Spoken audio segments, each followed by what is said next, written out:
जाए।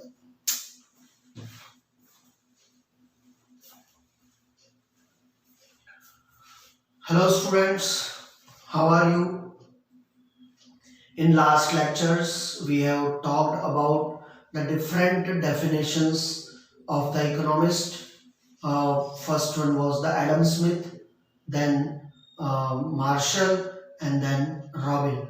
And we studied the Robin's definition in the vast way, and his definition was widely accepted by the economist. But here, now, next definition which we are going to talk in this session, that is the definition of Paul Samuelson.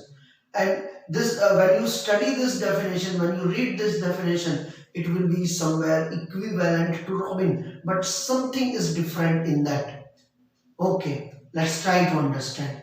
Okay, see here, Samuelson saying economics is the study of how people and society end up choosing with or without the use of money to employ scarce productive resources. So whatever resources which are scarce, how people are trying to satisfy their want with end up means the limited resources, and with the help of money or without money. This is one difference. Which difference you will understand the difference between the Robin and the Samuelson. Second, he add one more thing, society. This word was not added by Robin, and due to this reason, his definition become Samuelson definition become more vast, more study area compared than Robin, and due to that reason, the critics also accept the definition of Paul Samuelson in wide way, and in what manner he expressed it. He himself said that the economics is the queen of all social science, and further he is saying something. वो आगे भी जो है कुछ और बात करता है. He is saying that to employ scarce productive resources that could be alternate uses to produce various commodity over time and distributing them for consumption now on in the future among various persons in the society. Means whatever resources are there, it is not so that at the same time we consuming all the resources. May be possible that resources we are consuming in future. That make the difference between the Robin definition and Samuelson definition. Robin का definition ही बोलता था whatever resources are there, it should be consumed continuously. आपको non-stop उसको इस्तेमाल करना है, लेकिन ये ऐसा बोल रहा है कि it is not so. It is okay, each and every time you consume the resource continuously, there may be a break. Okay, and that make the definition of Samuelson in wide scope. Okay, and when he say about the transaction or the activity with money or without money, then two concept has developed there, and that is the economic activity and non-economic activity. And economic activity is always supported by non-economic activity, then only economic activity is able to do the work. Let's take the example of home. Our mom, okay, our mother, she is not going to do work anywhere else. Okay, she is not related with any economic activity. She is just taking care of the home and we all. But at the same time, when she is supporting like that way, then only our parents, they are able to go for job or any other business or any economic activity. If that support, if you will not get from the family, then what will happen, you can understand. Okay, so in the foundation of every economic activity, there is the support of non-economic activity. Is it clear? And that wide sense is explained by Paul Samuelson. Now see the non-economic activity in another sense. दूसरे तरीके से इसको understand करते हैं. So economic activity, all the activity which is concern with money और without money.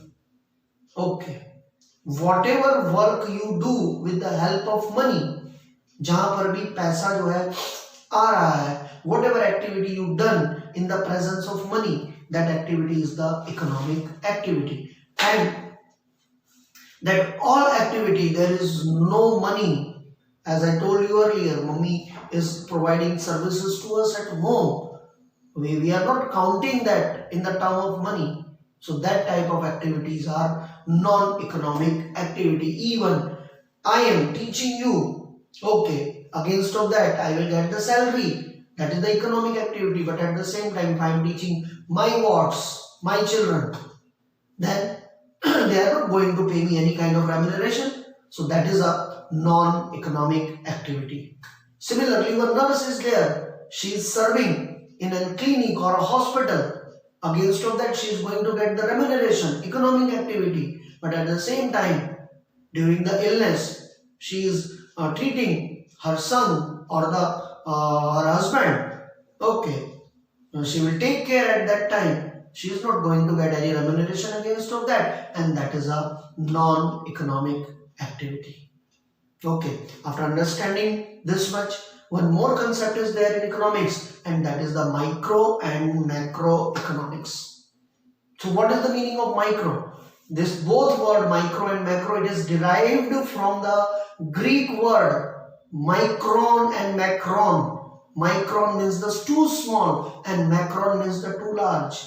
Okay, the study of economics, for the convenient, it is divided into two parts. One is the micro part, second is the macro part. In micro part, the small part of economics or one topic of economics is studied, like law of diminishing marginal productivity, law of demand, law of supply.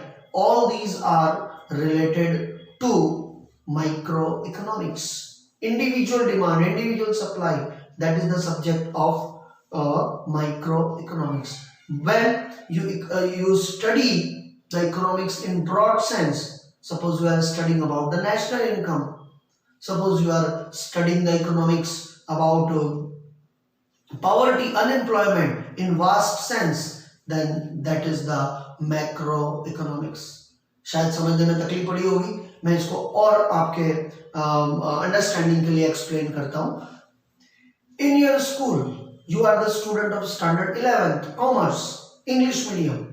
Okay, in your class, if I am studying certain habit or certain matter related to boys only, then that is the subject of micro. Okay, and your class is macro. But in the reference of whole school, if I am studying only your class, then school become macro and your class become micro.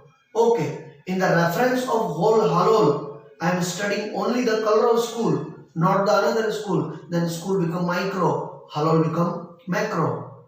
Okay, and if I am studying the whole school of Halol in reference of schools of Panchmahal, then Halol is micro, Panchmahal is macro. So it is a relative terms. Okay, which area you are choosing for your study in economics, it decide whether this become micro or macro. Okay, I hope so you understood this one proper way. When next lecture we will start, at that time we will try to understand the relationship between the statistic and the economics.